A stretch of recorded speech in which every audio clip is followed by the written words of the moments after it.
Do you guys have a keyless system malfunction light on right here on your dash and you're wondering what the issue is?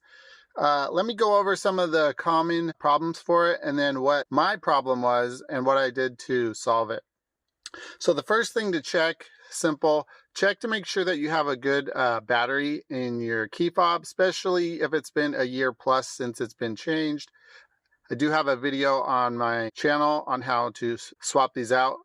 Super simple. If that's not it, then it could be your vehicle's battery.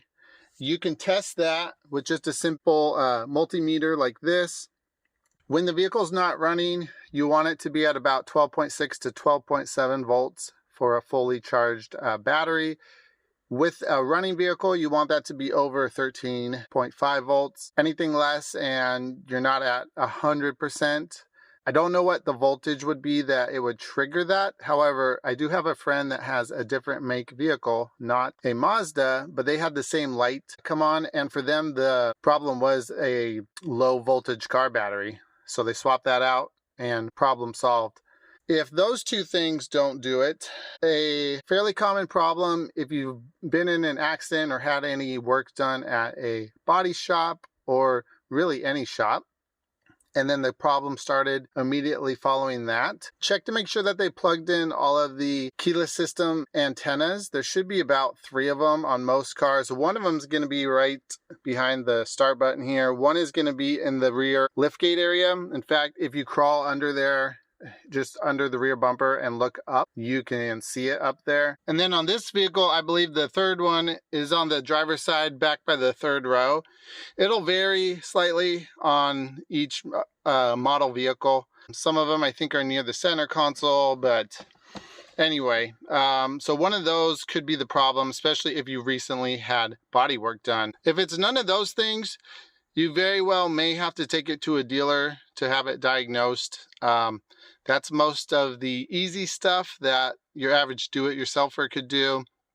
And even trying to diagnose the receivers could be hard unless it's obvious, like one of them didn't get plugged back in or something like that.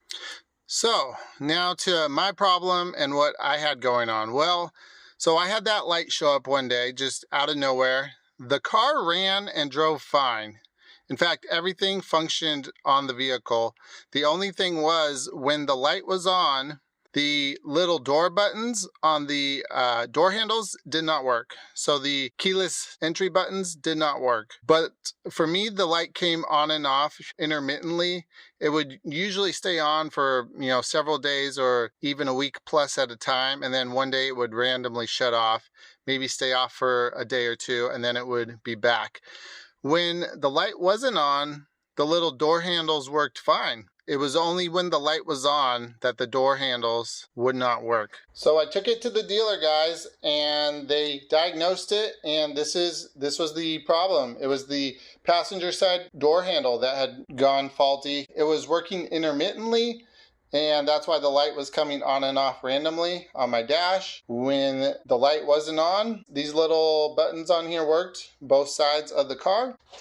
When that light was on, neither side worked. But this was the side that needed to be swapped out. So I just got it swapped out today. Here's the new handle, guys. They don't know what caused it. The only thing that I maybe suspect is I do wash my cars with a foam cannon and a pressure washer. Maybe I got a little too close with the pressure washer and water got in there and somehow damaged it. Or it could have just been bad luck, random bad luck. Thankfully, it was covered under warranty. So let me show you here what it would have cost if it wasn't covered under warranty. So that one on the top is the diagnostic fee for $200. And then as you can see there, the power door lock switch, right hand door handle, $470. So it would have been, $670 plus tax if it wasn't covered under warranty, guys. And for me, this was the issue. So maybe that helps out someone out there. Oh, one more thing. If you just have a similar issue, the car's running and driving just fine, and you just want the light to go away, my wife did find out that you can just use the little info button here and cycle through, and that'll make that light go away. and then you can just go about your business without having that super annoying light there. But, maybe this helps you guys solve this problem. This was one that stumped me for several weeks, guys. I'm glad I finally did take it into the dealer. I was sort of worried that it might be a key fob software issue, which I thought might not be covered under warranty. But thankfully, it was that door handle and it was covered. So we're all good now. All right. See you guys.